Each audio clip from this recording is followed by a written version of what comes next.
어느 한 소녀의 고백입니다. 소녀는 이렇게 고백을 합니다.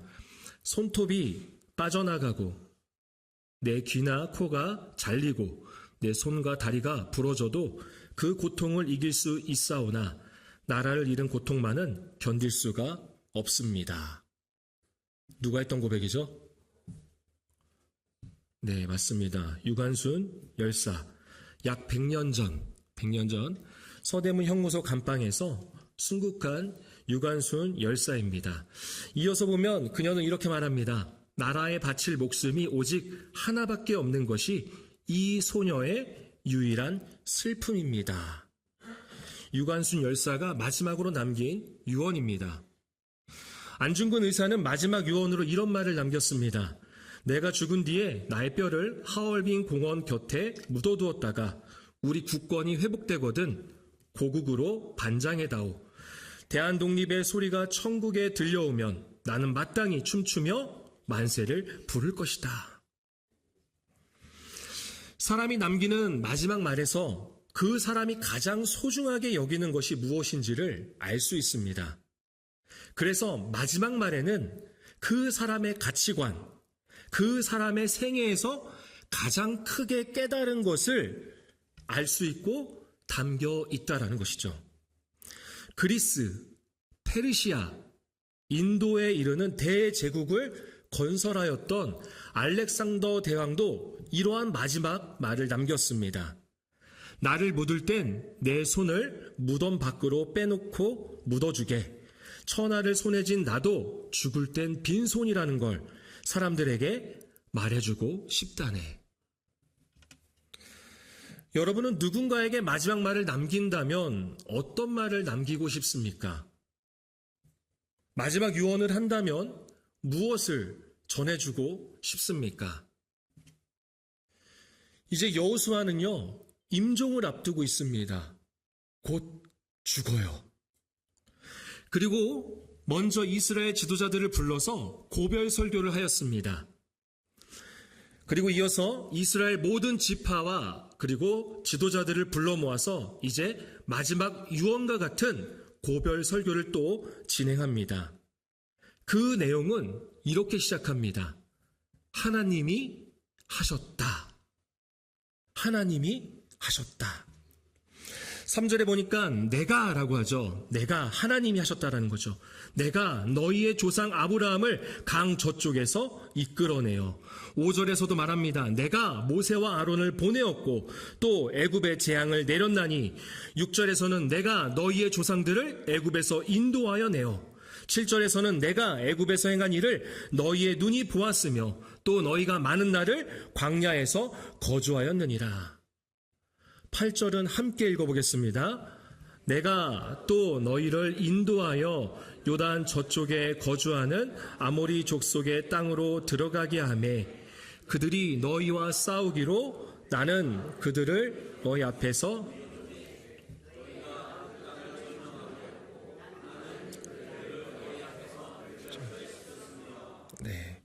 이렇게 해서 여호수아 24장에 보면요. 24장에 보면 내가라는 표현이 12번 그리고 나는이라는 표현이 2번 나옵니다. 합하면 총 14번이나 강조해서 말하는 것은 결국 하나님이 하셨다라는 것입니다. 애굽에서 구원하신 것도 광야에서 인도하신 것도 가나안에 들어가서 땅을 얻게 하신 것도 다 하나님이 하셨습니다. 이스라엘은 그저 약속으로 주신 것을 순종함으로 받았을 뿐입니다. 여러분, 우리의 지난 날들을 되돌아보면 우리의 고백도 이렇지 않습니까? 하나님이 하셨습니다. 내가 잘나서가 아니라 내가 능력이 있어서가 아니라 충분히 넘어지고 포기할 수 있었는데도 나에게 지금 주어진 그 모든 것은 결국 하나님의 구원이며 하나님의 인도하심이었습니다. 하나님이 하셨습니다. 그래서 우리는 이것을 은혜라고밖에 말할 수가 없는 거예요. 내가 한 게 아니기 때문에 하나님이 다 하셨기 때문에 은혜라고밖에 표현할 수가 없습니다. 여호수아는 이스라엘 백성들에게 먼저 이것을 남기는 것입니다. 우리의 수고와 우리의 노력이 아닌 하나님이 하셨다. 하나님이 하셨다. 이어서 여호수아가 강력하게 명령하는 것이 있습니다. 우리 14절 말씀, 14절 함께 읽겠습니다. 그러므로 이제는 여호와를 경외하며 조상들이 강 저쪽과 애굽에서 섬기던 신들을 치워버리고 여호와만 섬기라. 여호수아가 강조하는 명령은요, 바로 여호와만 섬기라는 것입니다. 여호와 하나님만, 여호와 하나님 을이 아닙니다. 여호와 하나님만 섬기라는 것입니다. 그러면서 하나님만 섬기기 위해서 어떠한 마음을 가져야 되는지를 말해주고 있습니다. 그것은 바로 온전함과 진실함으로입니다. 온전함과 진실함으로. 한글 성경에는 온전함, 진실함 이렇게 나눠져 있어서 두 가지의 단어처럼 보이는데요. 원어의 의미는 이것을 하나로 묶습니다. 그래서 온전한 진실, 온전한 진실이라는 거예요. 100% 순도 높은 그러한 온전한 그러한 진실이라는 거죠. 여러분, 사랑하는 사람을 대할 때는요, 100% 온전한 그러한 진실로 대해야 됩니다. 100%가 아니면 진짜 사랑이 아닙니다. 만약 어떤 사람이 난 당신을 50% 사랑합니다. 나머지 30%는요, 예전에 만났던 그분이 여전히 내 마음 가운데 있고요. 그리고 10%는 내 집과 차고요. 10%는 내 취미생활을 사랑합니다. 라고 한다면 이것은 온전한 진실의 사랑이 아닌 것이죠. 온전한 진실의 섬김과 진실의 사랑은요, 100%입니다. 그래서 여호수아는 이어서 이렇게 말하는 것입니다. 너희의 조상들이 강 저쪽과 애굽에서 섬기던 신들을 치워버리라. 우상을 버려야 된다는 것입니다. 23절에서도 한 번 더 이야기하는데요. 우리 23절 말씀 함께 읽어보겠습니다. 여호수아가 이르되 그러면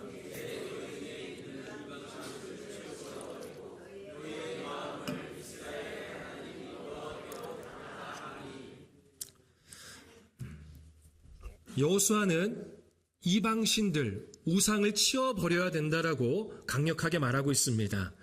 팀 켈러는 그에 져서 내가 만든 신에서 우상을 이렇게 정의합니다. 우상이란 하나님보다 더 궁극적 가치, 의미, 안전, 정체성, 소망 이런 것들을 제공한다고 여겨 마음이 실제로 의지하는 것, 마음이 실제로 의지하는 것을 말한다는 거예요. 그러니까 보이는 형상, 어떠한 물건도 우상이 될 수 있지만 그보다 우리의 마음을 말하는 것입니다. 여러분 스스로에게 한번 이러한 질문을 해보시길 바랍니다. 내가 가장 많이 생각하는 것은 무엇인가? 내가 가장 두려워하는 것은 무엇이고 그 두려움이 실현되면 누구를 또는 무엇을 잃게 되는가? 내가 기쁠 때와 좌절할 때 가장 먼저 기대하거나 의지하는 것은 무엇인가? 내가 사람들에게서 가장 많이 인정받고 싶은 것은 어떠한 부분인가? 그것이 하나님이 아니라면 우상입니다. 그러니까 돈이 진짜 우상이 아니라 돈이 나를 지키고 행복하게 해줄 것이라는 기대, 그 마음이 우상인 거예요. 일과 성공이 우상이 아닙니다. 여러분 일하셔야 됩니다. 성공 다 하시길 바랍니다. 그런데 성공이 나의 정체성과 가치를 결정한다는 잘못된 믿음이나 잘못된 신뢰가 바로 우상이라는 거예요. 사람과의 관계에 있어서도 마찬가지입니다. 특정 사람이나 그룹에 인정이 없으면 나는 의미 없다고, 내가 거기서 뭐해, 나 인정받지 못할 거야, 난 드러나지 않아 라고 여기는 의존적 태도가 바로 우상인 것입니다. 우리는 그러한 우상을 부정해야 합니다. 우상은요, 우리에게 진정한 만족을 줄 수가 없습니다. 그래서 우리는 지금까지 나를 보호하시고 나를 인도하신 하나님을 온전함과 진실함으로 그렇게 섬기고 사랑할 수 있습니다. 그렇게 섬기는 것입니다. 그렇지 않으면 우리는 온전히 100% 하나님을 섬기거나 사랑할 수가 없습니다. 온전한 진실, 그것은 우상을 내려놓고 100% 하나님만을 섬기고 사랑하는 것입니다. 이제 여호수아는 백성들에게 결단을 요구합니다. 우리 15절 말씀, 본문 15절 함께 읽겠습니다.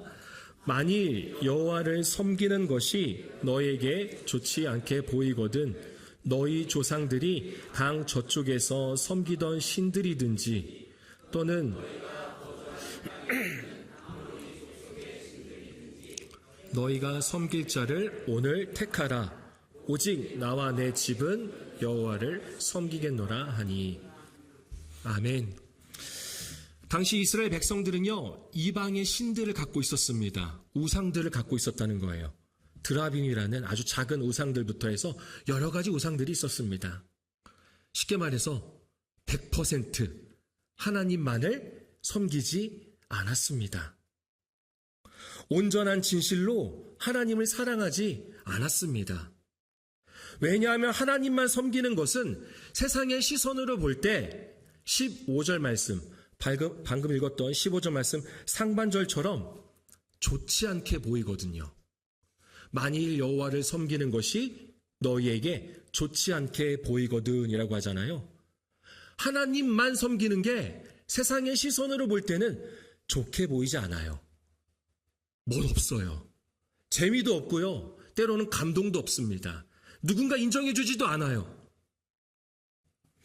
고대 근동에서는요, 한 신을 고집한다라는 것은요, 한 신만을 고집한다라는 것은 무례한 일이었습니다. 교양이 없는 일이었습니다. 왜냐하면 지역마다 신들이 있었어요. 그래서 자신이 있는 지역에서는 그 지역의 신을 예배하는 거예요. 그 지역의 신을 섬기고 사랑하는 겁니다. 그러다가 다른 지역에 가서는 그 지역의 신을 존중해주고 그 지역의 신에게 경배했습니다. 그래서 팔레스타인은요, 만신전이라고 하는 판테온이 있었습니다. 여기에는 모든 신을 함께 경배하는 곳이었습니다. 모든 신에게 예배하는 곳, 모든 신을 섬기는 곳이었어요. 그런 점에서 여호수아의 요구는 그동안의 고대 근동의 관행에 정면으로 맞서는 요구입니다. 어디에 가든지 어떤 상황이든지 오직 한 분 여호와만 섬기든지 아니면 다른 신을, 우상을 택하라는 것이죠. 언제 택하라고 합니까? 오늘 택하라고 합니다. 오늘 택하라. 내일이 아닙니다. 사업 좀 더 키워보고 나서가 아닙니다. 대학에 들어가고 나서가 아닙니다. 취업하고 나서가 아닙니다. 결혼만 한다면, 건강해진다면, 삶의 여유가 좀 생겨난다면 아니에요. 오늘입니다. 바로 지금 택하라는 것입니다. 너희가 섬길 자를 오늘 택하라. 다시 말해서 오늘 너희의 하나님이 누구이고 무엇인지 너희는 택해야 된다라는 것입니다.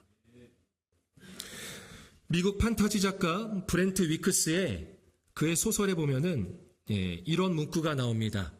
지연된 순종은 정말로 불순종이다. 지연된 순종은 정말로 불순종이다. 그러니까 불순종은 순종을 지체하는 것입니다. 다음에 순종할게요. 좀 사업이 잘 되면, 대학에 들어가면, 건강해지면, 이번 일이 잘 풀리면, 내 마음에 여유가 생기면, 불순종은 순종을 지체하는 것입니다. 내일이 아닙니다. 조금 더 있다가가 아닙니다. 바로 오늘, 지금입니다. 우리는 지금 선택해야 됩니다. 여러분, 어느 회사에서 팀회식을 하는데요, 유명 셰프가 운영하는 중화요리집에 갔다고 합니다. 유명 셰프가 운영하는 중화요리집이니까 그 팀원들이 얼마나 기대가 됐겠습니까? 메뉴판을 보고 또 스마트폰으로 검색을 하고 인스타그램을 보면서 여기서는 이걸 먹어야 돼, 이거 맛있겠다 하면서 서로가 고민하고 논의를 합니다. 그럴 때 팀장님이 이렇게 말을 하는 거예요. 난 짜장. 그러면 어때요? 예, 깐쇼새우, 라조기, 찹쌀 탕수육은 물 건너간 겁니다. 잘해봐야 잡채밥입니다. 물론 간혹 자기 의사 표시가 정확한 분들이 있어서 개혁을 일으키기도 합니다. 우스갯소리라 하는 예화일 수 있겠지만 마치 예화의 팀장님처럼 여호수아는 먼저 말하는 것입니다. 이미 답은 정해져 있다라는 거죠. 여호수아는 이렇게 말했습니다. 15절 마지막에 오직 나와 내 집은 여호와만 섬기겠노라. 오직 나와 내 집은 여호와만 섬기겠노라. 그러자 백성들이 이렇게 대답을 합니다. 우리 16절 말씀 함께 읽어보겠습니다. 백성이 대답하여 이르되 우리가 결단코 여호와를 버리고 다른 신들을 섬기기를 하지 아니하오리니.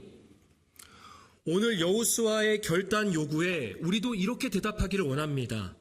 우리가 결단코 여호와를 버리고 다른 신들을 섬기지 않겠습니다. 이게 우리의 고백이 되기를 소망합니다. 오늘 지금 이 자리에서 이러한 결단이 삶으로 이어지기를 원합니다. 온전한 진실로 하나님을 100% 사랑하겠습니다. 하나님보다 더 의미 있고 안전하고 나를 나타내고 나에게 소망을 준다고 여겼던 것들을 내려놓고 그러한 마음들을 치워버리겠습니다. 라고 하는 결단이 오늘 이 자리에서 일어나기를 소망합니다. 말씀을 정리합니다. 여러분은 무엇을 남기시겠습니까? 여러분은 남은 삶을 통해 무엇을 다른 이들에게 전하시겠습니까? 이 세상의 염려는 무엇을 먹을까, 무엇을 마실까, 무엇을 입을까에 있습니다. 그래서 내일 일을 항상 염려합니다.